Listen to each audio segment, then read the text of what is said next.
Ötən ilin dekabrında Bakıdan Qroznaya uçan Azal təyyarəsinin məhz Rusiya səmasında raketlə vurulmasının səbəbləri araşdırıldı mı? Hansı ki 38 nəfər həlak oldu.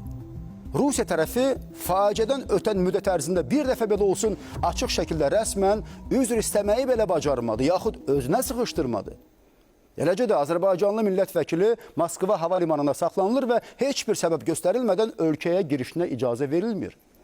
Həmçinin çox sayılı kiber hücumlar hansı ki birbaşa Rusiyadan gəlir. Eləcə də Solovyov kimi ünsürlərin Azərbaycan xalqına ünvanladığı təhqirlər, hədələr. Özü də hansısa YouTube kanalında yox ha.